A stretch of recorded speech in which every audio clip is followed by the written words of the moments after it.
Right ఇక breaking news చూస్తున్నాం. ఆంధ్రప్రదేశ్ రాజకీయాల్లో ప్రత్యేకమైన ముద్ర వేసుకున్న మాజీ మంత్రి కాపు ఉద్యమ నేత ముద్రగడ పద్మనాభం ఇక లేరు. కొద్ది రోజులుగా అనారోగ్యంతో హైదరాబాద్ సింధు ఆసుపత్రిలో చికిత్స పొందుతున్న ఆయన తుది శ్వాసను విడిచారు. ఆయన మరణంతో తెలుగు రాష్ట్రాల్లో రాజకీయ సామాజిక వర్గాలు విషాద ఛాయలు అలుముకున్నాయి. పలువురు ప్రముఖ నేతలు ఆయన మృతి పట్ల సంతాపం వ్యక్తం చేస్తూ కుటుంబ సభ్యులకు ప్రగాఢ సానుభూతి తెలిపారు.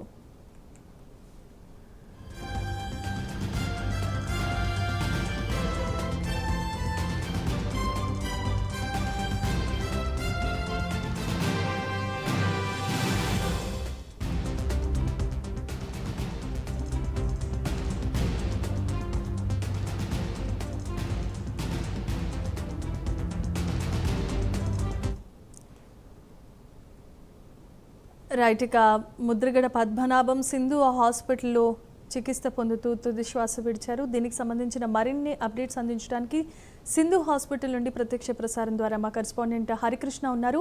హరికృష్ణ. Thank you Jayamma.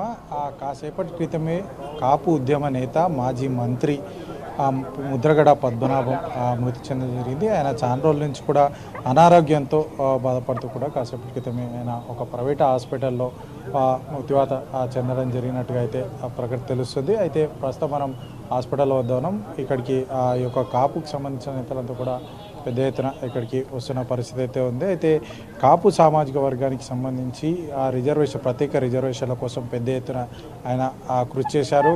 దాదాపుగా 6 సార్లు ఎమ్మెల్యేగా గెలిచారు. ఒకసారి ఎంపీగా కూడా ఆయన గెలిచిన నేపథ్యం అయితే ఉంది. 2 సార్లు అంటే సీనియర్ ఎన్టీఆర్ మంత్రిత్వ శాఖలో కూడా మంత్రిగా పనిచేశారు. అంతేకాకుండా మర్రి చెన్నారెడ్డికి సంబంధించి ఆయన యొక్క క్యాబినెట్లో కూడా మంత్రిగా పనిచేసిన నేపథ్యం అయితే ఉంది. కాపులకు సంబంధించి పెద్ద ఎత్తున ఆయన ఉద్యమాన్ని 2016లో తుని రోకో ఘటనకు సంబంధించి ఉద్యమాన్ని పెద్ద ఎత్తున చర్చనీయాంశం అయిన పరిస్థితి అయితే ఉంది. అయితే పెద్ద ఎత్తున ఆయన కాపులకు సంబంధించి పెద్ద ఎత్తున ఉద్యమం చేసిన పరిస్థితి అయితే ఉంది. అయితే కాపు సామాజిక వర్గానికి సంబంధించి అటు ఉమ్మడి ఆంధ్రప్రదేశ్కి సంబంధించి మొత్తం తెలుగు రాష్ట్రాల్లో మొత్తంగా కూడా ఆయన లోటు తీరిందంటూ కూడా అభిమానులు అయితే చెప్తున్న పరిస్థితి అయితే ఉంది. కాసేపటి క్రితమే ఆయన అనారోగ్యంతో మృతి చెందిన పరిస్థితి అయితే ఉంది. ప్రస్తుతం మనం సింధు హాస్పిటల్ వద్ద ఉన్నాం. అక్కడికి పెద్ద ఎత్తున కాపు సామాజిక వర్గానికి సంబంధించిన నేతలు కూడా ఒక్కొక్కరిగా చేరుకుంటున్న పరిస్థితి అయితే ఉంది. ప్రస్తుతం మనతో పాటు మాజీ ఎమ్మెల్సీ ఉన్నారు. వారితో కూడా మాట్లాడించే ప్రయత్నం చేద్దాం. చెప్పండి, ముద్రగడ పద్మనాభం తోటి ఎట్లాంటి అనుబంధం మీకు ఎట్లా ఉండేది? ముద్రగడ పద్మనాభం గారు మా నియోజకవర్గానికే పెద్ద దిక్కు, తండ్రి, దేవుడు, ఇంకా చాలా ఉన్నాయి అన్నీ కూడా. ఆయన చిన్నప్పటి నుంచి నేను చూసి పెరిగాను. ఆయన అడుగుజాడల్లో ఆయన చేసినటువంటి అభివృద్ధి కార్యక్రమాలు, ఆయన మనస్తత్వం, ఆయన మంచితనం, ఆయన ప్రజలకు ఉపయోగపడే తీరు అన్నీ చూసి నేర్చుకోబట్టే నేను ఎమ్మెల్సీ అయ్యాను. అంత మంచి మనిషి, మంచి మనసున్న మనిషి.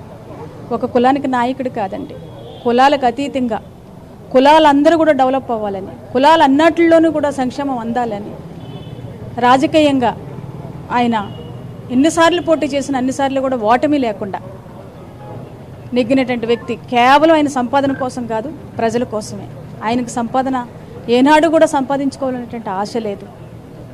ఆ విధంగా ఆయన కష్టపడి ఇప్పటి వరకు కూడా పనిచేసినటువంటి ఆ తీరుని చూసి నేను ఎదిగాను. అందుకని నేను 2 సార్లు కూడా ఎమ్మెల్సీ అయ్యాను. నిజంగా ఆ మహానుభావుడి దయ వల్ల ఇప్పుడు కూడా మొన్న నా గురించి మా మాజీ ముఖ్యమంత్రి వర్యులు జగన్మోహన్ రెడ్డి గారికి ఒక లేఖ రాసి పంపించారు. నేను ఒక దళిత బిడ్డని, ఆ బిడ్డ 25 ఏళ్ల నుంచి రాజకీయాల్లో ఉంది, మీరు ఏదోటి చెయ్యాలని కూడా పంపించినటువంటి మనసున్న మహారాజు. అలాంటి వ్యక్తిని కోల్పోవడం అనేది మాకు చాలా తీరని లోటు. మా నియోజకవర్గానికి, ఆ కుటుంబానికి కూడా మేము ఏం చేయాలో మాకు అర్థం కావట్లేదు.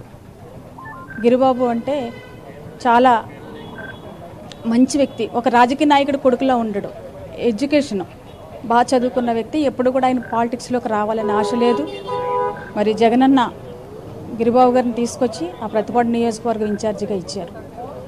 ఆ గిరిబాబు గారే ఆయన మరి జగనన్న అయితే ఇప్పటి వరకు కూడా ఆ కుటుంబాన్ని వదలలేదు. అన్ని రకాలుగా కూడా జగనన్న ప్రతి నిమిషం ప్రతి క్షణము మనుషుల్ని పంపిస్తూ మంత్రులు మాజీ మంత్రులు వచ్చి ఎమ్మెల్యేలు వచ్చి ఆ కుటుంబాన్ని పలకరించి అన్ని విధాలుగా గిరిబాబు గారికి ధైర్యం చెప్పి ఇప్పటి వరకు కూడా సహాయపడుతూనే ఉన్నారు. ఇప్పటి నుంచి కూడా సహాయపడుతూనే ఉంటారు. జగనన్న వెంటే ఉంటాడు.